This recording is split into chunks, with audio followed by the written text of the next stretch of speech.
Welcome to grown and grilled. ಇವತ್ತು ನಾನು ಹರ್ಬೆ ಸೊಪ್ಪು ಮತ್ತು ಹರ್ಬೆ ಸೊಪ್ಪಿನ ದಂಟು ಹಾಕಿಬಿಟ್ಟು ಸಾಂಬಾರು ಮಾಡೋಣ ಹೇಳ್ಕೊಡ್ತಾ ಇದ್ದೀನಿ. ನೋಡಿ, ಯೂಶ್ವಲಿ ಇದು ನಮ್ಮ ಮನೆಯಲ್ಲೇ ಬೆಳೆಸಿರುವಂತಹ ಹರ್ಬೆ ಸೊಪ್ಪು ದಂಟು ದಪ್ಪನೇ ಆಗಿದೆ. ಇದರಿಂದನೇ ಸಾಂಬಾರು ಮಾಡ್ತಾಯಿದ್ದೀನಿ. ನೋಡಿ ಪಾಲಕ್ ಕೂಡ ನಮ್ಮ ಮನೆಯಲ್ಲೇ ಬೆಳೆಸಿರುವಂಥದ್ದು. ಫ್ರೆಶ್ ಆಗಿ ಚೆನ್ನಾಗಿದೆ. ಇದು ದಂಟು ನೋಡೋಕ್ಕೆ ದಪ್ಪ ಇದೆ, ಬಟ್ ಬೆಳೆದಿಲ್ಲ.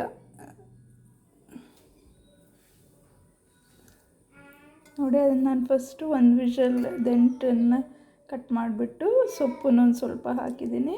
ಎಲ್ಲ ಕಟ್ ಮಾಡಿಬಿಟ್ಟು ಒಂದು ಟೊಮ್ಯಾಟೊ, ಒಂದು ಈರುಳ್ಳಿ, ಉಪ್ಪು ಹಾಕಿಬಿಟ್ಟು ಮುಂಚೆನೇ ಕುಕ್ಕರಲ್ಲಿ ಒಂದು ವಿಷಲ್ ಬೇಯಿಸಿಟ್ಕೊಂಡಿದ್ದೀನಿ. ಆಮೇಲೆ ಬೇಳೆ, 1 ಕಪ್ ಬೇಳೆನ ಬೇಯಿಸ್ಬಿಟ್ಟು ಸ್ಮ್ಯಾಶ್ ಮಾಡಿ ಇಟ್ಕೊಂಡಿದ್ದೀನಿ.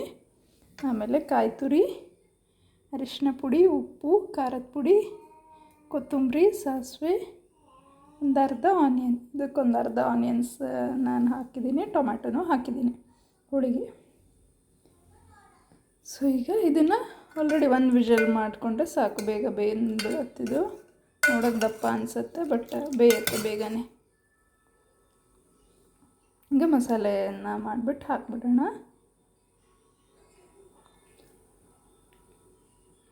ನಾನು ಗ್ಯಾಸ್ ಹಾಕಿಬಿಟ್ಟು ಪಾತ್ರೆಯನ್ನು ಇದನ್ನು ಬಿಸಿ ಮಾಡ್ಕೊತಿದ್ದೀನಿ. ಮಸಾಲೆ ಹಾಕಿಬಿಟ್ಟು ಒಂದು ಕುದಿ ಬರೋಂಥ ತಕ್ಷಣ ಆಫ್ ಮಾಡಿದರೆ ಸಾಕು. ಇದು ಆಲ್ರೆಡಿ ಎಲ್ಲದು ಬೆಂದಿದೆ. ಬೇಳೆನೂ ಹಾಕ್ತಾಯಿದ್ದೀನಿ. 1 ಕಪ್ ಬೇಳೆ, ತೊಗರಿ ಬೇಳೆ. ನಾನು ಆ್ಯಕ್ಚುಲಿ ಹೆಸರು ಬೇಳೆನ ತೊಗೊಂಡಿದ್ದೀನಿ, ಗ್ಯಾಸ್ಟ್ರಿಕ್ ಆಗಬಾರ್ದು ಅಂತ. ನೀವು ಯೂಶ್ವಲಿ ತೊಗರಿ ಬೇಳೆ ಯೂಸ್ ಮಾಡೋದು ತೊಗರಿ ಬೇಳೆನೂ ಯೂಸ್ ಮಾಡ್ಕೋಬೋದು.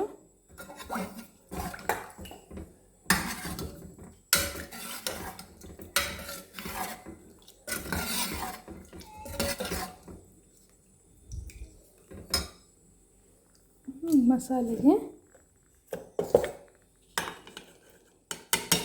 ಕಾಯಿ ತುರಿ,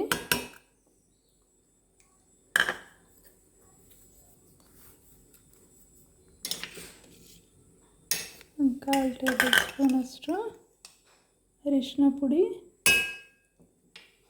ಆಮೇಲೆ ಸಾಸಿವೆ 1/4 ಟೇಬಲ್ ಸ್ಪೂನಷ್ಟು ಸಾಸಿವೆ, 1 ಟೇಬಲ್ ಸ್ಪೂನಷ್ಟು ಕೊತ್ತಂಬರಿ, ಹಾಗೆ ಆನಿಯನ್ ಒಂದು ಅರ್ಧ ನಾನು ಕಟ್ ಮಾಡಿ ಇದಕ್ಕೆ ಹಾಕಿ ಬೇಯಿಸಿಟ್ಕೊಂಡಿದ್ದೀನಿ. ಒಂದು ಅರ್ಧ ಮಸಾಲೆಗೆ,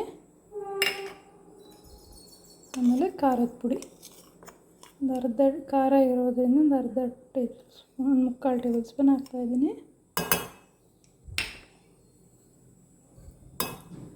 ನೀರು ಹಾಕಿಬಿಟ್ಟು ಮಸಾಲೆನ ರುಬ್ಕೊಳ್ಳೋಣ.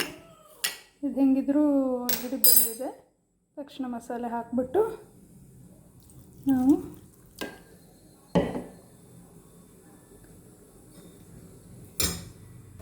ಮಸಾಲೆ ಕೂಡ ಆಗಿದೆ. ಮಸಾಲೆನೂ ನಾನು ಹಾಕಿಬಿಡ್ತಾಯಿದ್ದೀನಿ.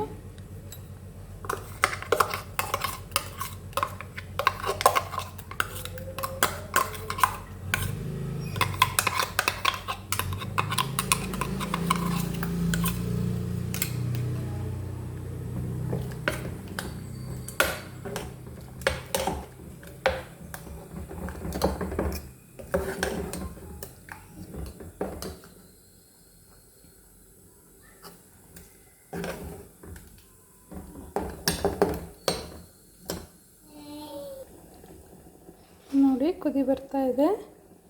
ಒಂದು 30 ಸೆಕೆಂಡ್ಸ್ ಒಂಚೂರು ಚೆನ್ನಾಗಿ ಕುದಿ ಬಂದ ತಕ್ಷಣ ಆಫ್ ಮಾಡಿಬಿಡಿ. ಉಪ್ಪು ನಾನು ಆಲ್ರೆಡಿ ಹಾಕಿದ್ದೀನಿ. ಒಂಚೂರು ಬೇಕಾಗ್ಬೋದು ಮಸಾಲೆಗೆ. ರೈಸ್ ಜೊತೆ ಒಂದಿಷ್ಟು ಉಪ್ಪನ್ನ ಹಾಕ್ತಾಯಿದ್ದೀನಿ ನಾನು.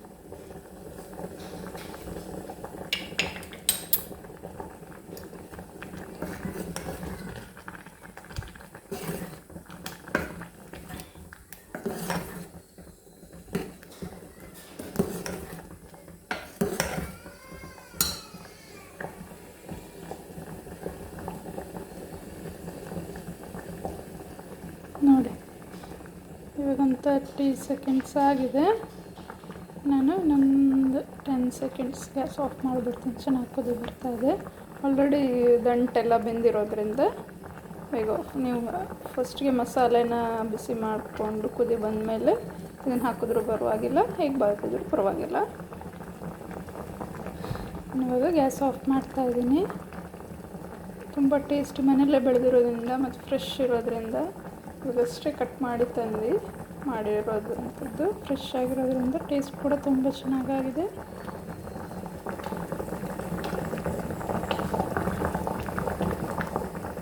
ಆಫ್ ಮಾಡ್ತಾಯಿದ್ದೀನಿ ನಾನು. ಬಿಸಿ ಬಿಸಿಯಾದ ಹರ್ಬೆ ಸೊಪ್ಪು ದಂಟಿನ ಸಾಂಬಾರು ನೋಡಿ ರೆಡಿಯಾಗಿದೆ.